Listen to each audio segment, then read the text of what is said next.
We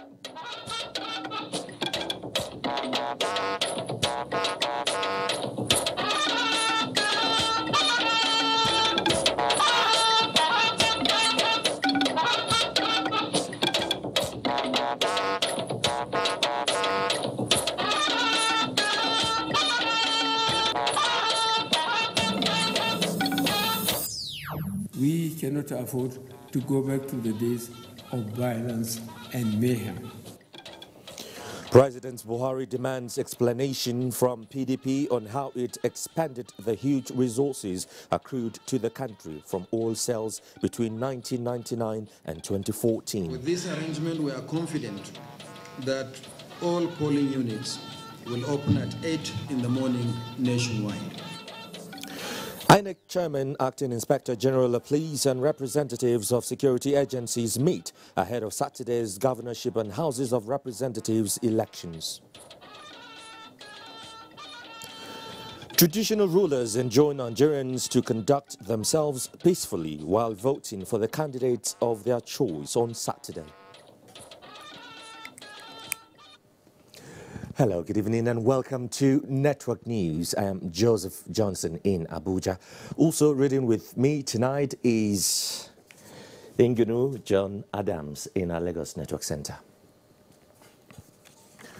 President Muhammadu Buhari says federal government will enhance its collaboration with states in tackling security challenges across the country through the aid of modern technology. The president stated this at the inauguration of Command and Control Center for Aerial Surveillance and Monitoring System in Kaduna. Abdullahi Mohammed reports. President Muhammadu Buhari expressed delight with the efforts of security agencies and the support being given by state governors in combating security challenges. He said the federal government will support Kaduna State government, which has allocated significant resources for the infusion of technology into the security architecture by providing the Area Surveillance Control Center equipped with drones that have the capacity to cover more than 600 kilometers in detecting crime scenes for immediate response. The collaboration between the Nigerian Air Force and the Kaduna State government and aid the successful acquisition and deployment of this technology for enhanced internal security. I wish to commend the stream of the Kaduna State government to commit the significant resources required for infusing technology into the security architecture. Governor Nasir Ahmed El-Rufai said the aerial surveillance and monitoring system drones will be mounted in strategic locations across the state to monitor and detect crimes. We believe that in the 21st century, technology can enhance the hard work of the security agencies. Therefore, we decided after careful assessment to invest in modern technology. Being the third state where President Buhari scored the highest number of votes during the just concluded presidential election, President Muhammadu Buhari thanked the people of Kaduna for their support and peaceful conduct, urging them to do more in the next round of elections. In Kaduna, Abdullah Muhammad, NTA News.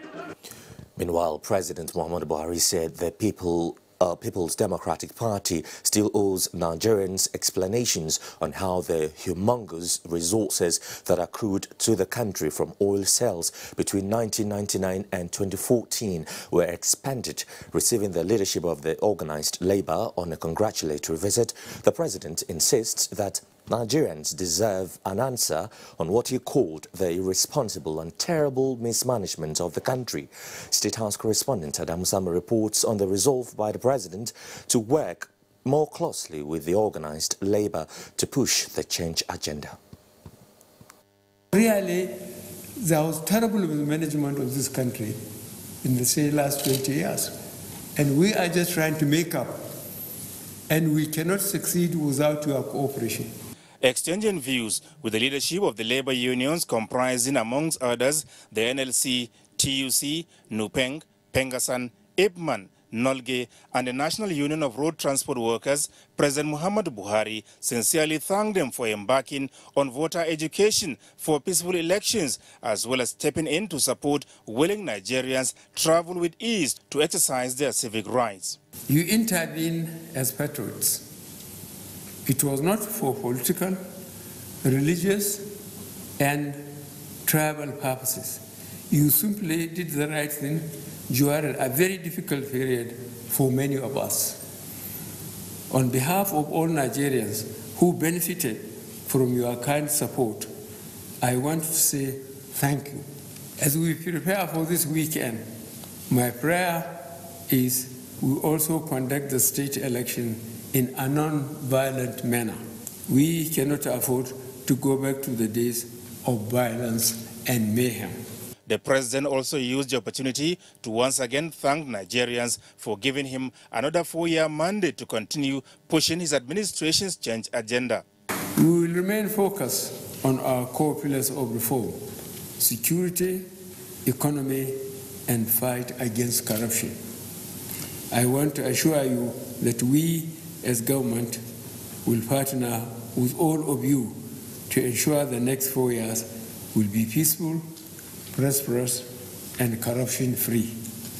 Speaking on behalf of the Labour leadership, NLC President Ayuba Waba told the president that the entire working people in Nigeria felicitated with him over his re-election and are desirous of sustained partnership for a better Nigeria.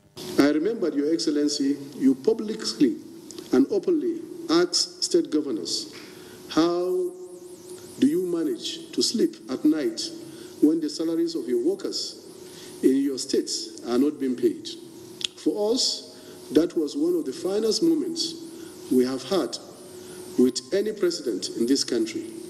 Your Excellency, I can stand here today and say your intervention was the difference between life and death for many of our workers and pensioners. While urging the president to continue making the nation's poor the centerpiece of his policy initiatives and actions in the next level, the organized labor made a case for sustained efforts at job creation, provision of affordable power, economic diversification, and revitalization of public service. Your Excellency, organized labor remain committed partners in national progress, peace, and stability. We urge government to continue to engage us in national building, and we assure you we will continue also to support government policies and programs. We must consolidate on your successes of the past 4 years by strengthening the relationship between government and organized labor. Please be assured we are ready and willing to do our bit.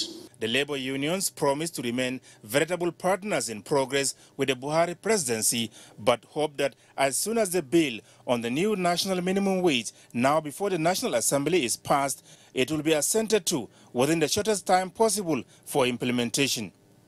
From the State House, Adamu Sambu, NTA News. President Muhammadu Buhari has arrived Daura in Katsina State ahead of the governorship and State Houses of Assembly elections on Saturday. State House correspondent Adamu Samba reports that the president was received at Umaru Musa Yar'Adua International Airport, Katsina, by Governor Aminu Bello Masari.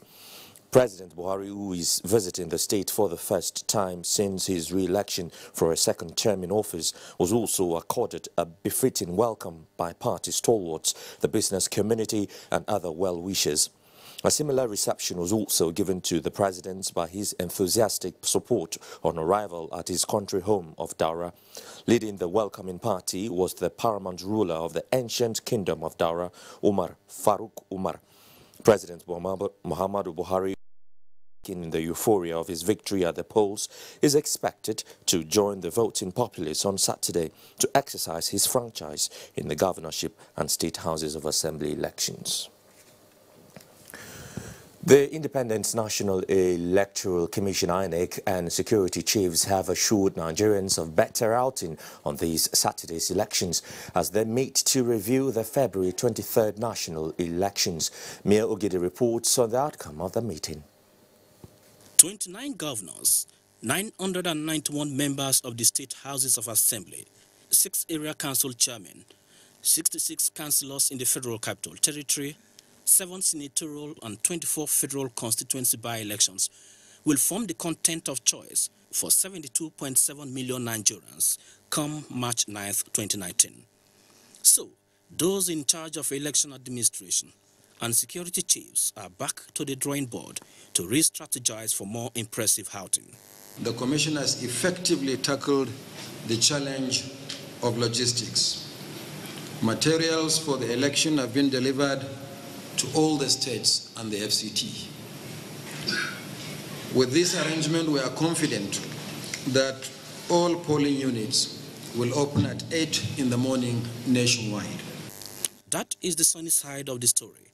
But on the other side lies the challenges INEC faced in the previous elections, ranging from non-use of smart card readers in some polling units and hostage-taking of INEC staff. So, are there plans to forestall this in this Saturday's elections? We saw what you've done before, we've known your modus operandi, and we are ready for you. The Commission will not tolerate the act of holding our officials hostage and forcing them to declare winners under duress. Where such occurs, the Commission will not reward bad behavior by issuing them the certificates of return. As the elections approach, the courtrooms are also getting judgments in favor and against candidates. For instance, governorship candidates of the APC in Taraba State and that of PDP in Kano State were given red alert not to participate in the elections. But is INEC aware of this? Well, we are yet to be served, but we learned about the judgments in the cases of candidates of two different political parties emanating from Kano and Taraba. The position of the Commission is very simple. The logos of the parties are on the ballots in both Kano and Taraba. It's the issue of who is the rightful candidate. So elections will be conducted with the parties on the ballot. Then after elections, the issue of who is the rightful candidate will then be determined. At the end of the elections, the winners are expected to smile home with certificates of return. And Thursday, 14th of March 2019, will be the day for National Assembly members-elect at the International Conference Center in Abuja, while governors and State House of Assembly members-elect are to receive their certificates of return at the various state INEC offices across the country. Mie Ogide, NTA News. Now, governance and security are two sides of the coin that shape the society through the populace as electorate. On the 9th of March, Nigerians will again go to the polls to decide those who would rule them for the next 4 years. In this report, Runke Kolawole takes a look at how the Nigeria Police Force have played its roles in the 2019 general elections as the second segment of the election draws closer. Left, right is a trademark during parade. Beyond that, the police is said to be a friend of the people. The way they handled the electorate, it was very, very commendable. The security officers, they all did well. There was calm. There was no problem at all. They are putting their best. And I know by the grace of God, with the new IG, they'll do more. The rating goes on, and the views are the same, that the Nigeria Police Force stepped up its efforts to providing adequate security for the February 23 election. The election for many is not without lessons, especially with pockets of violence recorded in some parts of the country. Politicians are known to hit the polity, and the advice to them is not to hit up the polity, not to arm or send out young persons under the guise of political talks or party agents. They should first of all conduct themselves so that their supporters will look at them and emulate from them and follow same peaceful and orderly manner. A look at the Presidential and National Assembly polls indicates that more than 3,000 operatives were deployed nationwide to man the election, a development many say speaks volume on sincerity of purpose for a police force of 350,000 to have almost all its personnel in service delivery. We were able to design our security arrangements to tackle both the general threats as well as specific threats. With March now a few days away, the force had thoroughly assessed its performance in the February 23 election and came up with improved strategy to secure states. Taking into cognizance the prevailing security situation, the history of the state as it relates to electoral violence and electoral-related offences. The consensus of the interviewees is for the Nigeria police force to remain apolitical, professional and civil in handling the forthcoming general election across the country. Ronke Kolawole, NTA News. Until talking security, the Chief of Army Staff, Lieutenant General Tukur Buratai, says the Army is not interfering with the electoral process as insinuated in some quarters, but rather the force is supporting the civil society as enshrined in the Constitution. The Army Chief said this while receiving a delegation of election observers from the European Union. Defense correspondent Ismail Musa reports. The European Union, a political and economic assembly of 28 member nations, established in 1993, is in Nigeria on the invitation of the Independent Electoral Commission, INEC. The EU has participated in election monitoring in the country since 1999. From January, the delegation has been interacting with key players on the 2019 elections in different states.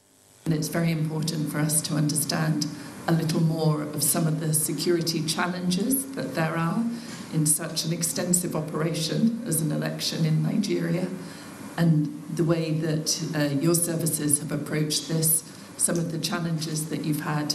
In a few months we'll return and we'll be issuing a final report with recommendations. The Chief of Army Staff, Lieutenant General Tukur Buratai, noted that though there were reported cases of violence and ballot box snatching, the security situation of the concluded electoral process was an improvement over those held in the past. The issue of manpower, the issue of logistics, are quite enormous challenge to the Nigerian police, and we have to come to support them at this period in order to have a very peaceful elections. There was presentation on the Nigerian Army's effort in securing the recent presidential and National Assembly elections. From the Nigerian Army headquarters in Abuja, Ismail Musa, NTA News. The Sultanate Council of Sokoto has called on Nigerians to come out en masse to vote candidates of choice in a peaceful manner. A statement signed by Secretary to the Sultanate Council of Sokoto, Omar Farouk Ladan, calls on the public to avoid any act that will distract peace before, during and after the election. It also appeals to INEC to ensure the conduct of free, fair and credible elections. The Sultanate Council also urged security agencies to remain neutral and act in accordance with the laid down rules and regulations of election as provided by the laws of the country. Appreciating the Muslim clerics for their prayers, the council calls on them to hold special prayers for peaceful elections in the country, while urging leaders of political parties to warn their members against any acts capable of disrupting the peace of the nation. Leader of the All Progressives Congress APC in Kwara State, Information and Culture Minister Lai Mohammed has called or has urged the people of Kwara to resist any attempt to be intimidated from coming out to exercise their civic responsibility by voting for their preferred candidates in Saturday's gubernatorial and Houses of Assembly elections. The minister made this last-minute call in Ilorin, the Kwara State capital. Anthony Forson reports. In what can be better described as a wrap-up of the campaigns ahead of Saturday's election, the Information and Culture Minister, Lai Mohammed, drove around Ilorin, the Kwara State capital, amidst cheers from APC supporters chanting the Otuoge mantra all the way.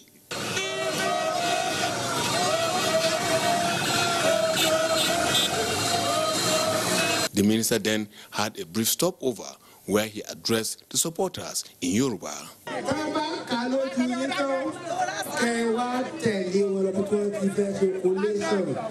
But when we took him on to know what his message to them was, he was as simple as this. Here I told them to come out in large numbers on Saturday. But Mr. President has promised us 100% security. So I told them to come out early in large numbers and vote for our party. In addition, they must not just leave the polling unit after voting. They must stand there and protect their votes, get the results, and accompany the result to the collation center, and that they should not sleep until after Abdurrahman Abdurazak has been officially declared governor of Kwara State. In Ilorin, the Kwara State capital, Anthony Forson, NTA News. Now, still staying in Kwara, less than 48 hours to the governorship and Houses of Assembly elections in the state, the Labour Party has stepped down in support of the All Progressives Congress. This declaration was made in Ilorin by the gubernatorial candidate of the party, Comrade Issa Aremu, who mandated all his supporters to vote the APC gubernatorial candidate, Abdurazak Abdurrahman, in Saturday's election. Kemi Bisisani reports. Having examined the manifestos, policies and programs of the APC, Comrade Issa Aremu said Labour Party has aligned with the APC for a greater Kwara State. What we have said today is loud and clear that we get our members, Labour Party, and we are going to be on the road now, return back to the constituency to make sure that they vote for Abdurrahman Abdurazak of APC for governorship. With the other parties coming together and the people decamping, we expect bigger numbers this time around. The APC gubernatorial candidate, Abdurazak Abdurrahman, said his government will be an inclusive one. Kemi Bisisani, NTA News. In the meantime, ahead of Saturday's gubernatorial and state houses of assembly elections, the Nigerian Civil Society Situation Room has asked the Independent National Electoral Commission to take steps necessary for a smooth conduct. Convener of the Situation Room, Clement Wanko, urges the Commission to learn from the mistakes of the presidential elections. There were challenges with the way the administration of the election was conducted. This is an election that is much more localized, so there will be a lot more interest, there will be a lot more controversial, a lot more contentious. So we expect that INEC knows to start the polls early, knows to deliver materials, knows to be able to control the interference of the security in the elections, because it has statutory powers to define the extent of participation of security officials in these elections. So we are asking INEC to better manage this election than happened with the presidential and National Assembly elections. The Situation Room advises politicians to shun acts that may lead to violence. Well, to stay with us here on Network News, we're back shortly. This is NTN Network News. Now let's turn our attention to the judiciary, because the Court of Appeal sitting in Abuja has affirmed Ayogu Eze as the governorship candidate of the APC in Enugu State for forthcoming election. The appellate court, in a unanimous judgment by three-member panel led by Abdul Aboki on Thursday, set aside the judgment of the Federal High Court, which earlier affirmed George Ogara as the APC governorship candidate of the state. The APC held its primaries on October 4, and Mr. Ogara filed his suit at the Federal High Court on November 5. Justice Aboki voided the Federal High Court decision on the ground that the suit brought before the court is statute barred and not competent in law, having filed outside the mandatory 14 days in line with the provision of the law.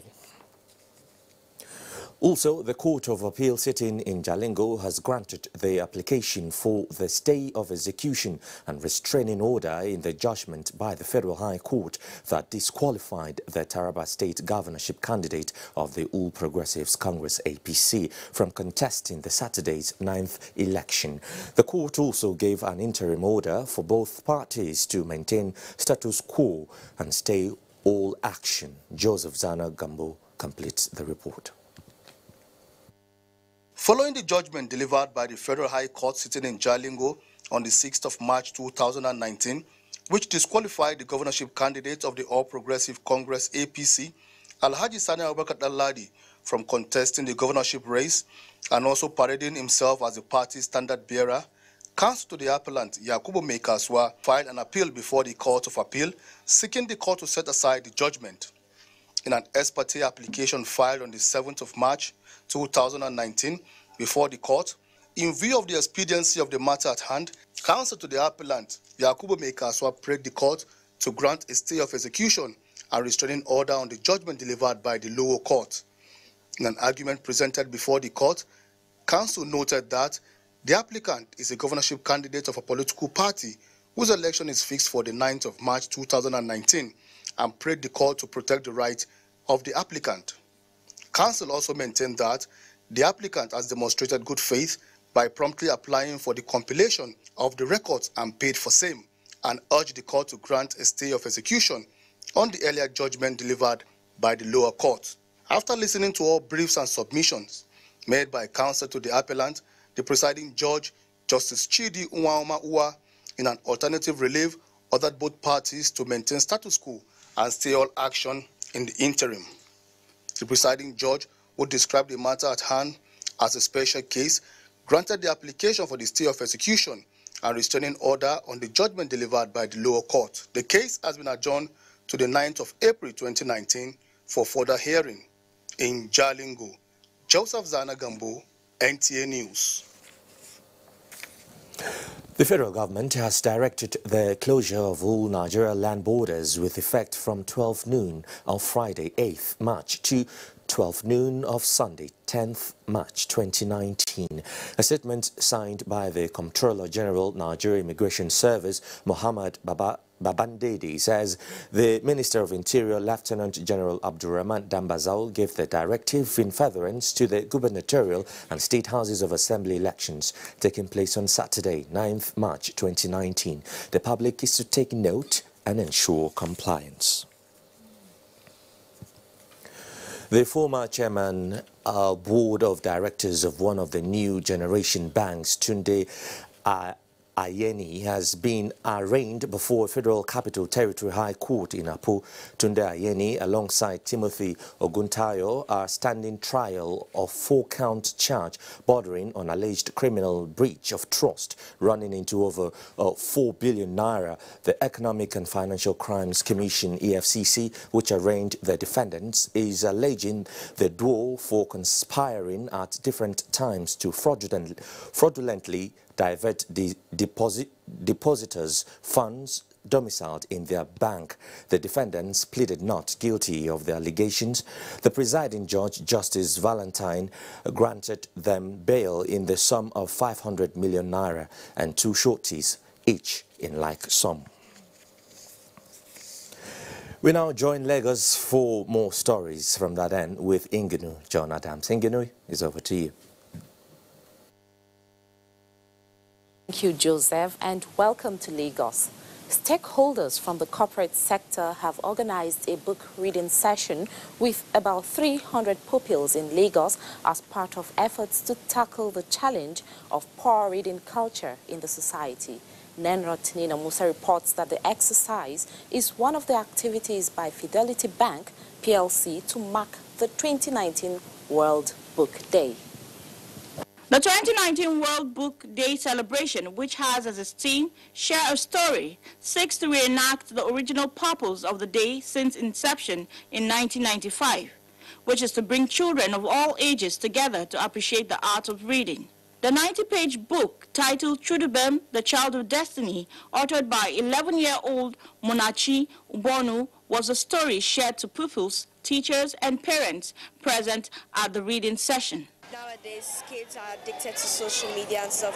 They don't really want to pick up books. They think it's boring and punishment at times. But reading, it's nice. It's exciting. Drawn from 15 different schools, the initiative, organizers say, is aimed at making reading an enjoyable experience and not just some boring chore. Wherever you find the materials, whether you're reading it electronically or you're reading books, we should encourage our kids to read books, because that way you broaden your mind, and no classroom education can equate the need to read and expand, what you already know. We're looking at basically trying to focus in on African authors, literally talking about the idea of Nigerian writers and what they're playwrights and poets, so that we can also help garner the next generation. We're hoping that from this event, more young authors will come up. Some beneficiaries who shared their experience said it was fun. I learned about many things, like how to spell and how to read more. Climax of the event was a spelling bee competition, which had the winners rewarded with gift items as well as an opportunity of owning a child account worth 30,000 naira for the second runner-up, 50,000 naira for the first runner-up, and 70,000 naira for the overall winner. In Lagos, Narot Nina Musa, NTA News. One of Africa's leading manufacturers of cement, Dangote, has rewarded its distributors and customers for their loyalty and patronage in the 2018 financial year. Amaka Owo reports that the company is one of the largest listed companies on the Nigerian Stock Exchange. It was a show of appreciation by management of Dangote Cement to her customers for their unflinching support towards the growth of the company. The event was a gala and award night. The chairman, Dangote Group of Companies, Aliko Dangote, promises to expand cement production in Africa. We'll have something like the tune of about $600 million of cement to export rather than importing. So there's a major change, a major shift. We have terminals that are going to come up in One and in Lagos. Hopefully by that time the congestion of the port might be, behind us, and I'm sure we'll be able to export quite a lot. Other executive members of the company harped on the importance of adding value to customers for optimal performance. They are bedrock, and the customers make or break us. So whatever it is we do, we have to not just grow our business, but we have to grow the businesses of our customers. We're in 10 African countries. So Dangote, what used to be Dangote Nigeria, is now Dangote Africa. Winners emerge from 6 geopolitical zones of the country. Beatrice Okika won the overall best. A big thank you to our president for his numerous gifts and empowerment. Other categories include Corporate Customer Awards and National Growth Awards. Customers say Dangote Cement is a product of choice in Nigeria. In Lagos, Amaka O, NT News. This is still NTA Network News. More reports with Joseph after this timeout. Please stay with us. Glad to have you back in the news. This is business. Value of agriculture export rose by 77.37% from $170 billion Naira in quarter 4 of 2018, while the value of agri-imports declined by 3.9% from 886.7 billion Naira in 2017 to 851 billion Naira in 2018. Now, this is according to the recent data released by the National Bureau of Statistics. The data revealed that the agri reforms of the present administration is already yielding the needed results. To further sustain the rice revolution and increase export potentials of locally produced rice, some rice marketers have initiated the training of rice farmers in the FCT and 22 states of the Federation to build capacity of the rice producers in the country.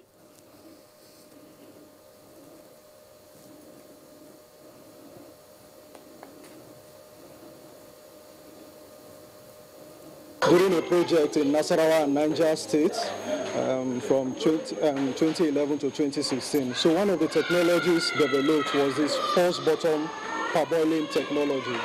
The idea of the technology is for parboilers to steam their rice instead of cooking it. Using this method improves the quality of the rice produced, invariably increases the profit they make from it. And now turning our attention to the capital market, where investors approached the 4th trading day of the week with a caution. It led to a slowdown in activities to see the market's all-share index depreciated by 0.35%. It closed at 32,010.06 basis points, and 3,519 deals were executed, worth 2.739 billion naira. Market capitalization stood at 11.9 trillion naira. Now, away from the capital market, in its determination to ensure privatized enterprises in the country provide dividends to its citizenry in line with privatization policy of the federal government, the Bureau of Public Enterprises, BPE, has inaugurated 4 committees to come up with a mechanism for addressing the complexities and challenges hindering growth and development of some privatized enterprises in the country, which were handed over to the core investors over 10 years ago. Now, in inaugurating the committee in Abuja, Director General of the Bureau, Mr. Alex Oko, noted that the committees are also expected to provide policy makers with further insight into the practical realities facing the sector in which the enterprises were privatized and provide credible solutions to addressing the problems. Now, they are committees on the housing sector, mines and steel development, oil palm and automobiles. Joseph, it's over to you for the rest of the news. Thank you, Chimobi. Okay, the federal government, through the National Directorate of Employment, NDE, in Plateau State, is disbursing loans to 200 women and youths in the state. Former Deputy Governor of Plateau State, Pauline Tallinn, facilitated the program, which was flagged off at Conference Hall of Federal Secretariat, Jos. Ijoma Ozemena reports. Taking cognizance of the population explosion, changing global trend and its devastating effect on the economy, the present administration deemed it necessary to empower women and youth, including the physically challenged, on cosmetology. With the additional number of empowered individuals in soap and pomade making, the training will produce a generation of skilled artisans and technicians who will service the economy in their various vocations. The President is given the necessary support to NDE so that women and youths will be engaged in doing things that will sustain their livelihood. The state governor, represented by the Commissioner for Commerce and Industry, Usman Yakubu Idi, said the state government has always been a partner in resuscitating programs of the NDE, which has translated into skilled entrepreneurs and employers of labor. You can only progress if you appreciate the little that has been given to you. We have been actively involved in investing in the lives of our people. The beneficiaries were urged to make good use of the opportunity and contribute to wealth creation during the training. I hope to achieve a lot, and then probably at the end of the day, I'll have to establish myself. In Jos, Ijoma Ozemena, NTA News. Let's take another break. Join us again. Celebration of life. The families of Ogbefu and Osemegi announced the celebration of the life and times of their mother, grand and great-grandmother, Deaconess Mrs. Cecilia Izogie Ogbefu, nay Osemegi, at the age of 100 years. She is survived by 10 children, many grandchildren and great-grandchildren. Our secrets. Thursday, 7th March 2019, 12 noon to 4 p.m., lying in state and service of songs at a residence, 50 Ahiozomagia Street off Erunse Street, Benin City. 4:30 p.m. to 6 p.m., funeral service and interment at 19 Uwaifu Street off Siloko Road, Benin City. Friday, 8 March 2019, socials and entertainment at Garrick Memorial School Field, Ekema Road, Benin City. Time 10 a.m. Sunday, 10th March 2019 at 10 a.m., Thanksgiving at Christ Apostolic Church of God Mission, Ugbo, Benin City. May her generous soul rest in peace. Amen. Signed, Greg Ogbefun for the families. And in sports, new mini stadium inaugurated in Dawakin Kudu, Kanu, as South African Trade Union challenges racism in sports. Tamara Ibiwe brings us details on our sports update.